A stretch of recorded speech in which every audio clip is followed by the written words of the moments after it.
What's up, everybody? It is Norblog number 2. I just wanted to thank you all for tuning in to watching my videos and subscribing to my channel. I don't know what's gotten into you guys, but my YouTube channel has been just blowing up the last couple of weeks. I don't know where you guys are coming from, but it's great. It's like every few minutes my phone's bzzz, another person subscribed, and I love it. It's knowing that many more people are watching. So thank you. We're just getting started here, just getting warmed up, like Pete Carroll likes to say. Last night was the Academy Awards. I have to confess, I have hardly seen any of the movies this year. I feel so out of the loop, but that's what happens when you have young kids. I got to see 2 movies that won something. I saw Gravity. I love that movie. I'm a big sci-fi fan. They did such a good job of creating what it must feel like to really be in space. I definitely recommend that if you haven't seen it already. The other movie I saw was the winner of Best Animated Feature and Best Song, the movie Frozen. I'm sure you can figure out why I ended up going to see that movie. The girls' favorite movie of all time, because of course their favorite movie is always the last princess movie that came out. Vanessa, my youngest, has been bugging me to buy an Elsa doll for I don't know how many weeks now. And they love that song, especially Vanessa. She can't help but sing that song constantly, and I think she's gonna sing it for the school talent show, which will be very interesting. I might even have to show you guys snippets of that performance, depending on how it turns out. This morning, Russell Wilson was at the Rangers spring training. I know that he was like one of the first guys there, no surprise. Fielded some ground balls, talked with some of the guys, but I heard last night he wanted to have dinner with the owner, but he said, actually I can't because I'm having a dinner with all the other owners. And Russell was like, well, can I join that?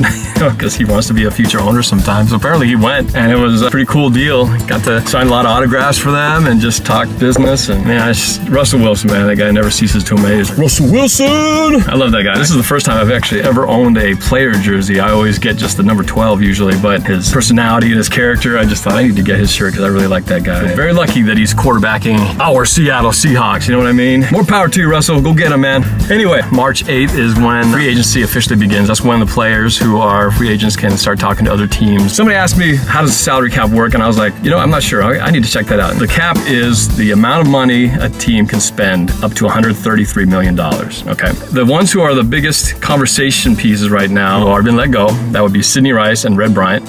And the biggest question marks are gonna be Zach Miller, Chris Clemens, Golden Tate, Doug Baldwin. So you look at how much their salary would have been for the year minus the guaranteed amount of that signing bonus. Also, their signing bonus gets spread out for each year of their contract. So for example, Sidney Rice would have made $9.7 million this year.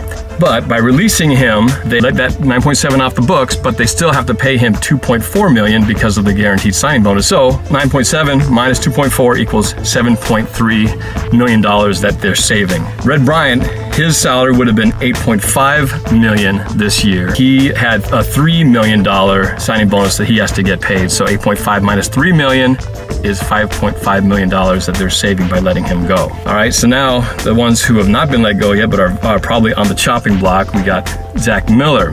He's scheduled to make $7 million in salary, and his guaranteed money is about $2 million in bonuses.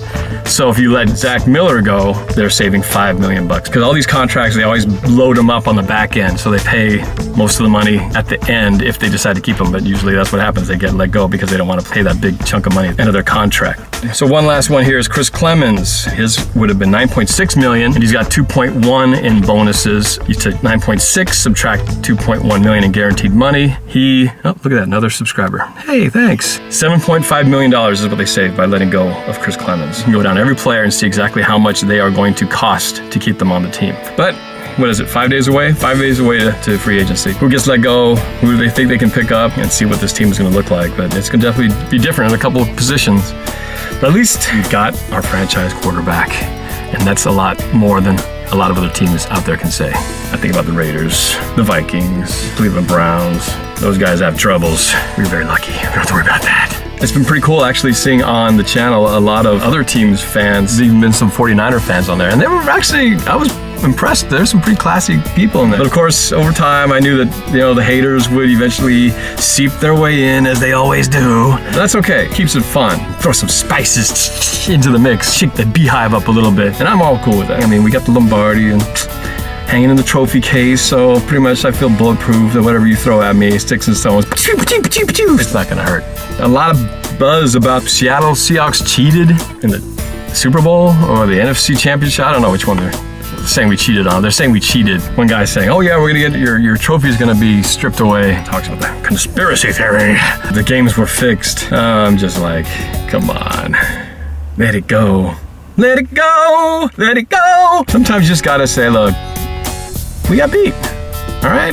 But you know what, I know how it is. You guys have been so close, 49ers fans. You've been so close. 2 fade routes away from a Super Bowl and an NFC championship. 2 Crabtree fades away. But close ain't gonna cut it. But what I do know is factual. There's this whole story now running around about Jim Harbaugh and that interview they got from the Cleveland Browns and how there's friction between the president of the 49ers and Jim Harbaugh and dissension amongst the ranks in the 49er clubhouse. When you ask that question, who got it better than us? I think for the time being, it's pretty clear who does. You know what I mean? Check this out. My friends Steve and Allison gave this to me.